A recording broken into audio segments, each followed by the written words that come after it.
Well, folks, we've all had those days. We're driving home from a match or a session on the bank and we just know we've done it wrong. I always like to think every day on the bank is a school day, and my latest match on day 2 of the Golden Rod final was definitely a school day, where I rolled the dice, I took a gamble and it just didn't pay off. I fished for carp a lot of the day. I was on a pretty poor peg and I fished for carp a lot of the day trying to win the section. And as it turned out, I'd have won quite a bit of money if I'd have just fished a nice steady match and finished 3rd in the section, maybe 4th in the section. Might have won quite a bit of money doing that. And the strange thing was, the night before the match, I had a plan in my head and I just ignored that plan totally. I drew my peg and I just ignored my own plan. So what I've done is I've come back to the very same peg. We're just a couple of days after the event now, and I'm going to actually execute the plan I should have executed on the match day, because I'm sitting there driving home thinking, if only. Now, we all know that hindsight's a wonderful thing, and we'd love to fish every match again, and every session that we've ever fished, we'd love to fish them again and rectify those mistakes. But how do we know that what we've got in our head is actually right? You know, we might have gone back again and done something that we thought was right, and it might have been even worse. So what I did on the day is I fished a method feeder. I tried to catch the odd big carp. The carp in this lake are massive, probably averaging big double figures, I'd say. And just 1 or 2 of those fish would have seen me win the section quite comfortably. So it was always a big gamble to fish one of those fish. But there's a lot of skimmers, a lot of nice fish in this lake, you know, quality roach, and they're always worth targeting. And I just totally ignored those fish. And as it was, just 15 pound of fish. The lakes have been fishing really difficult at the minute. We've had loads of floods, as you can see. We can't sit on the platforms because the water level's so high. Just 15 pounds would have seen me, as I say, walk home with quite a bit of money. So I've come back today to fish for skimmers. The line that I've chose is 16 metres. Not a long distance day this isn't going to be. A lot of the fish on this lake are close to the bank, so 16 metres out. I'm going to fish more traditional style. I'm going to fish with ground bait. I've got some corn with me, some worms. Importantly, I've not got any really small baits. I want to fish in a way that's going to catch me some quality skimmers rather than those tiny little skimmers that aren't really weight builders. I want to catch some 2-3 pound skimmers if possible, and just keep ticking over. And then if we get chance later on, I might have a chuck for a carp, but we'll see how it goes. Really, I feel that I fish for a carp in the right way, so I'm not really interested in that. It's more about catching these skimmers. I'm going to feel my way into the session. I've got a nice big feeder on to start with, but that's literally just to put in 2 feederfuls of bait, bit of chopped worm, a few grains of corn, and let that settle for a little bit, maybe 10 or so minutes. And while I think that settles, just put probably maybe 20 grains of corn in this first feederful. I'm not ramming the bait in. I've got a little far bank mark on the far side. And what I'll do is just lob that out. Okay. While this bait settles, I'll talk you through the kit that I'm using, because it's slightly different maybe from what you'd see on a normal bream fishing session, normal skimmer fishing session on a more traditional venue. So that first one had a few grains of corn in. This has got a nice blob of chopped worm inside. Again, just lob it out. It's a big feeder. I don't want to go. Important, I'm letting it sink to the bottom before I'm emptying it. I don't want any cloud in the water really, so I want to get the bait to the bottom. That's where the quality fish should be happier. So that's 2 big feederfuls, nice big feederfuls of bait gone in. I'll let that settle for maybe 10 minutes. Obviously during the match situation, I'd probably have a chuck now long, just try and catch an early carp, which on the day, you know, that didn't work either for anybody on the lake. Really, there was 1 carp caught in the whole of my section, which that's why I've had to come back and do this. If there was more carp caught in the section, I'd have known I've made the right decision fishing for carp, but there just wasn't that many carp caught. So let that settle. I'll run through the tackle that I'm using today. So we'll start at the rod end first and work our way down to the business end. A nice, soft, short feeder rod is the name of the game. This is 10'6", brilliantly soft action. just means that I'm not going to pull out of those soft-mouthed fish. I mean, skimmers are notoriously soft-mouthed and a really stiff rod. I'm just going to end up pulling out a fish. So a nice soft action feeder rod, short, we're only chucking a short distance, no need for a pokey long feeder rod. Soft quiver tip put in place. I want to see every indication. I just want to be able to read my peg. So if I'm getting little tiny knocks from little fish, I want to be able to see those indications. And if I'm getting line bites as well, I want to see all those line bites. Main line, I'm using a nice robust sinking main line. This is £5. This stuff sinks like a brick. It is robust. It means that when I tie the end rig, I'm just going to get less tangles as well. Down to the business end. Onto the main line. Hopefully you can see this. Onto the main line, I've threaded a snap link and I've got a small feeder on there to start with. I'm aiming to cast quite regularly. I don't want to be sitting there and trying to bore a fish onto the hook. What I want to do is try and make something happen. So I want to cast quite regularly. I want to be introducing bait through the water all the time. I've stopped that on the line with 2 stots, and I've got a little sort of tail rubber there, just covering those 2 stots, just to help kick away this little twisted boom I've got in the main line. Onto that twisted boom, I've got a hook length that's about 8 inches long. That's 0.14. Knotless knot style. I've got an eyed hook and I've got a little quick stop on there. And I plan to quick stop all of my baits today. So whether I'm using corn or whether I'm using bits of worm, I'm going to quick stop the bait. So all of the hooks showing. That means that when I do get a bite, when a fish picks up that bait, there's a good chance that it's going to hook itself against the weight of that feeder or the weight of the quiver tip, bolt off, and I shouldn't miss many bites at all today. That short hook length means that obviously the hook bait's going to be close to the feeder, and quite often I know that if I put a longer hook length on, okay, I might get a few more bites, but I guess they're going to be from smaller fish pecking at the bait as it falls through the water. So I want to get my hook bait down to the bottom where those quality fish are. So that's the rig, nice simple running feeder rig. We've rested that bit of bait that I put in at the start, and I think it's time to have a chuck. So first chuck is going to be with a little bit of worm on the hair. I've got this little feeder, put a tiny bit of chopped worm in. I'm going to ram the bait quite firmly in the feeder. Like I say, I want to get it to the bottom before it starts to break down. We might even try really wedging it in. So almost fishing with a bomb, but a very smelly, attractive bomb. Let the feeder hit the bottom. Should be quite easy to tighten up to this feeder because it's just over 20 gram, which is quite heavy for a little feeder. And let's see. I'm going to set the stopwatch as always, especially at the start of a session. It's nice to work out how quickly your bites are coming. What I'll do is put a little bit of worm in that ground bait, ready for the next feeder. Maybe a couple of grains of corn as well. Keep an eye on the tip. I'm hoping we get quite a few bites on this. I think for the first few casts, we'll sort of leave it for like 3 minutes. 3-minute cast, there's an indication straight away. And it wasn't. There we go. Right. A fish first chuck, which is a brilliant sign. Now I'm well aware, before you guys all comment below, you're pleasure fishing, you've got the whole lake to yourself. I'm well aware of that fact. There's no need to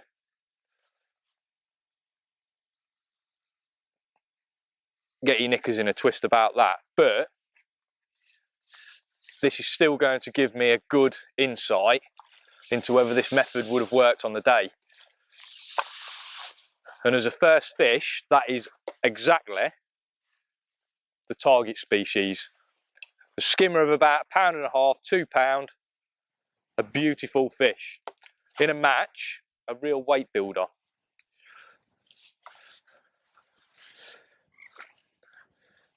So I think we'll repeat that process. That bite came literally within a minute, so the signs are pretty good. I imagine this little tiny feeder, if we do get a lot of fish in the peg, this little tiny feeder probably won't be enough to keep them happy, but I know it's going to be enough just to get a bite. So what I might have to do as the day goes on is maybe chuck out that bigger feeder again, just to put a bit of bait in the swim. and then chuck the little feeder over the top. But that's something for later on in the session. Like I say, squeeze that bait quite hard into the feeder, plop that little feeder out. Sometimes it can be awkward casting such a short distance, but a little short rod helps. Tighten up. The wind's getting up, that's for sure. I mean, I've come with minimal kit today. I've literally bought a bit of kit that was in my van from the weekend. This rod. So we're getting indications all the time. There's fish down there, definitely. Let's get that. Put a bit of worm in there, a couple of grains of corn. Just ready for the next feeder full. Another bite. There's definitely some fish down there. Forgot to do the stopwatch that time. It's only a small fish this time, but I think we can swing him. Little roach.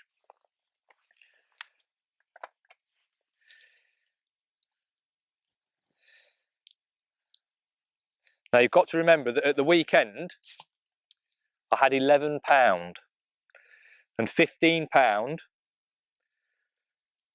would have seen me probably win a grand or something like that. So it's not a lot of weight, £15, especially on a commercial fishery. And not a lot happens here at Larford, maybe for 3 hours, 4 hours until some carp start feeding. So just putting anything in your net for those first 3 or 4 hours can be a very good tactic. So not too concerned whether it's a roach, a skimmer, or whatever it is. As soon as it hits the bottom, just bring it back gently. I don't really want to move the feeder. Just want to straighten out that main line. I'll do the stopwatch this time, although I'm guessing we're going to get a bite pretty instantly.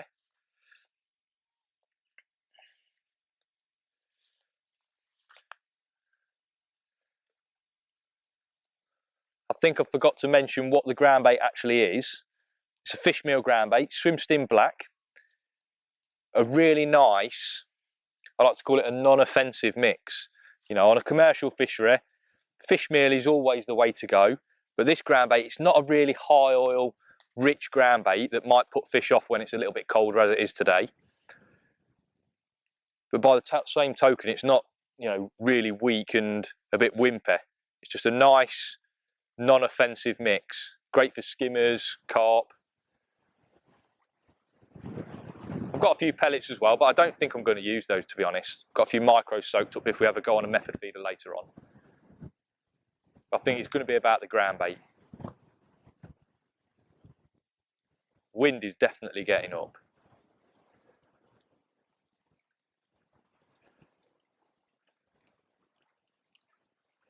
This end of the lake can be a bit tricky, because obviously, as you can see, the wind blows down the other end of the lake. That's where a lot of the big fish tend to end up, especially in a match. They go down one end of the lake or the other end, and it's usually the windward end. That's why maybe fishing a little bit safer is a great option up this end of the lake. Waiting a little bit longer for a bite this time.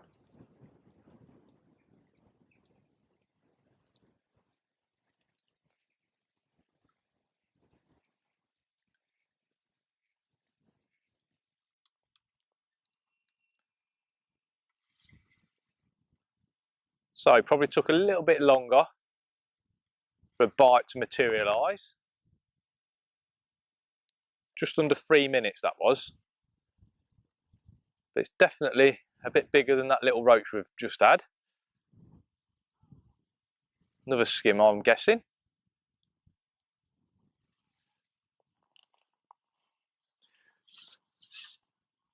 It's lovely fishing, although obviously bream aren't the hardest fighting fish in the world, but fantastic weight builders in a match. And it's still pretty cold, so just getting a few bites is good. Look at that. Perfect fish to catch in a match. So I'm going to carry on with this. A little bit of worm on the hook, or on the hair, and then just see how things go. So I'll have a little spell just fishing away, and I'll probably just touch base with you in a little while to just let you know how things are changing and how things are moving on. Feel uninvited. Left home in West LA. I'm not excited. So uninspired. On my way to play the bay while you're alone. This girl's a wonder. She loves me, yeah. She needs to know I love her. I wonder if we'll make it through this summer. Just wanna touch like back when we were younger. Yeah. Why don't you love me, love me, love me? Touch me, touch me, touch me no more. If I'd have fished like this at the weekend, I'd probably have been going away with a bit of money. And I guess it just shows, obviously, you see these, another bite there, look, straight away. I mean, and what a change that is. Just switching to maggots and a slightly longer tail. It just shows that, you know, there's a lot of top anglers, you read about them on social media, you see the videos. Every time you hear about them, it looks like they're fishing in an aquarium. They're catching fish every time they go out on a match, it seems. But I tell you what, there's some really good anglers that make mistakes.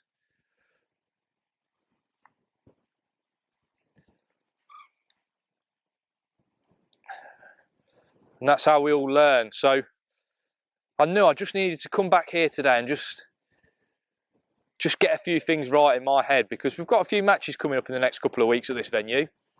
And although we're all hoping it warms up and obviously the problems with the floods, all those problems go away, but just getting out on the bank is pretty good. Another cracking fish, and let me tell you, since I've switched to that longer tail, the last two fish have been much bigger fish. I wonder if just that it's those fish that have maybe seen it all before. A cracking fish, that is. That is definitely £3. And we've been fishing less than an hour, and I've probably got £20 of fish. Like I say, I know we're pleasure fishing, but we'll only fish a short session today to try and compensate for that. And it'll just be interesting to see what we end up with it at the end. But it's making just little changes. I never expected to get these maggots out of the bag, to be fair, but I'm pretty pleased I've put them on the side tray now.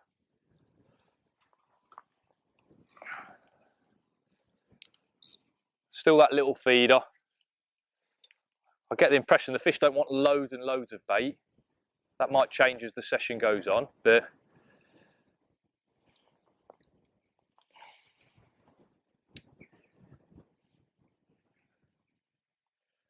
we'll see. Right, I'm going to carry on trying to catch a few more fish, and then we'll get back to you a little bit later.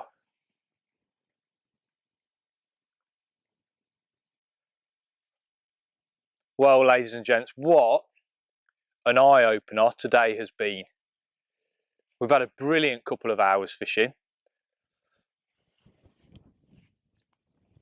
And it just shows, obviously, those little changes make a massive difference. Now, I fished at the weekend for 5 hours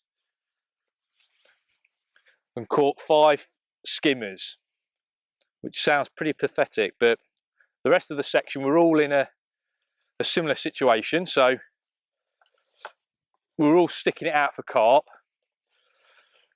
and fishing method feeders and maybe catching skimmers by accident. So to come and actually target them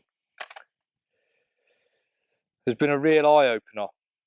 And what's also been interesting is how subtle we've had to fish today. So lengthening that tail, slightly smaller hook. I've ended up on a size 18 hook.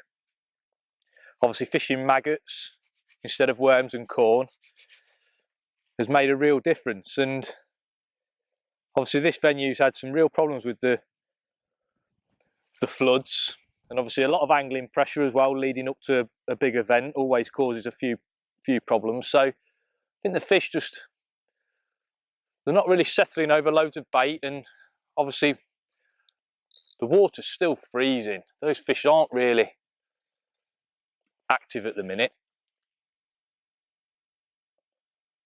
And just obviously changing today, so just feeding a few maggots, or just maybe the odd cast with nothing in the feeder at all, just a little bit of ground bait has been the key. And that's, I suppose, is something that's important. Oh, another little indication then straight away.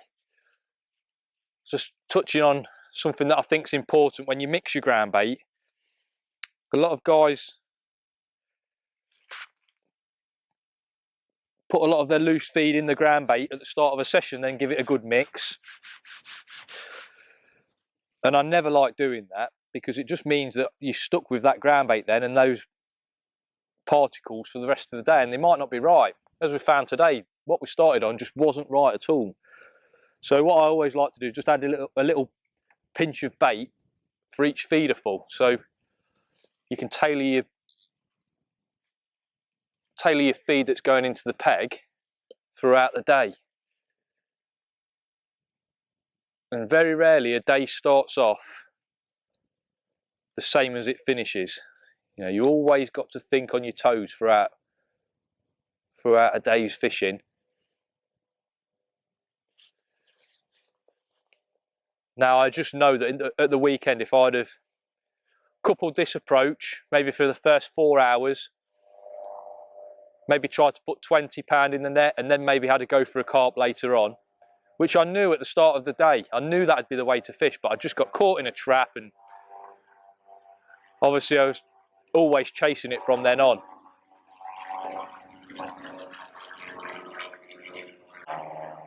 But it's lessons learned. You know, every day's a school day. I mean, I'm getting little liners all the time now. You can tell there's fish in the peg all the time, getting little indications. That's why it's important to use a nice soft quiver tip as well, because you just see those indications. It just gives you a reading of what's going on in the peg.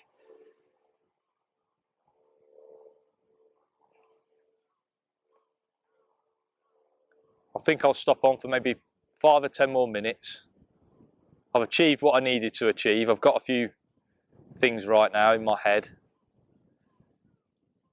Stop on for 5 or 10 more minutes, see if I can catch 2 or 3 more fish, and then we'll call it a day. Well, that, folks, is a brilliant couple of hours fishing in anyone's books. Maybe £40 of fish there. Well, I'm going to say definitely £40 of fish there. I've fished for maybe 2¼ hours. It's been absolutely brilliant fishing. Quality fish. Not many fish in there under £2.5, let me tell you. And it's just shown how much of a mistake I made at the weekend. Obviously, like I keep saying, I know we've pleasure fished today, but I fished for 5 hours at the weekend. This is just over 2 hours fishing. So I'm sure that if I'd have just refined things at the weekend, I could have made a bit more of an indent in those main prizes. But lessons learned, on to the next one. Cheers for watching, guys. If you like these videos, please subscribe. Helps me out loads. You'll be up to date with all my videos. There's loads of different videos on my channel, and there's loads more to come. Until next time, tight lines.